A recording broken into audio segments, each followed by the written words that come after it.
Tollywood star heroine Samantha Ruth Prabhu తన తండ్రి చనిపోయిన బాధలో ఉండగా తనకి మరొక ఇబ్బంది కలిగించిన అంశం జరిగింది.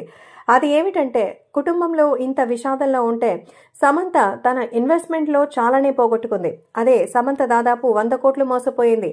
తృతీయ జ్యువెలరీ అధినేత కాంతి దత్ పై ఇప్పటికే ఎన్నో ఆరోపణలు వచ్చాయి. ముఖ్యంగా పలువురు హీరోయిన్స్ ని ఆయన మోసం చేశారని ఆరోపణలు వస్తోంది.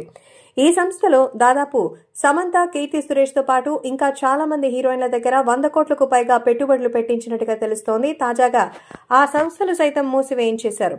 దీంతో సమంత దాదాపు కోట్ల రూపాయలు నష్టపోయినట్టుగా అయితే తెలుస్తోంది. అప్పుడు సమంత ఫ్రెండ్ ఇప్పుడు పరిణితి చోప్రాని మరి కాంతి దత్ మోసం చేయడంతో ఇదొక నష్టం అనుకుంటే, ఇటీవల సమంత నాగచైతన్యకి సంబంధించిన విషయంలో కూడా విధంగా సమంత ఇప్పుడు బాధపడుతోంది. తన మాజీ భర్త నాగచైతన్యకి గిఫ్ట్ల రూపంలో కోట్ల కొద్దీ నష్టపోయిందట. ఇటీవల మీరు పెట్టిన ఖర్చుల్లో అధికమైన వృధా ఖర్చు ఏది అనంటే, సమంత తన మాజీ భర్తకి సంబంధించిన విషయంలో చాలా వేస్ట్ ఖర్చు అయిందంటూ చెప్తోంది. అది కోట్లలోనే ఉంటుందంటూ చెప్పింది. తాజాగా ఈ చెప్పిన విషయం రీసెంట్ గా సిటాడెల్ వెబ్ సిరీస్ హనీ బన్నీతో చేసినటువంటి హీరో వరుణ్ ధవన్ తో చేసిన ఇంటర్వ్యూలోనే చేసింది. ఈ సందర్భంగా నాగచైతన్యకి ఆమె విలువైనటువంటి కానుకలు అయితే ఇచ్చిందని, అవి తిరిగి అయితే ఎక్స్పెక్ట్ చేయలేదని సమాచారం. ఈ నేపథ్యంలో సమంత పెళ్లి అలాగే విడాకుల తర్వాత చాలానే నష్టపోయినట్టుగా తెలుస్తోంది. ఫినాన్షియల్ గాను అలాగే పర్సనల్ గాను సమంత ఒడిదుడుకులు ఎదుర్కొందని చెప్పొచ్చు.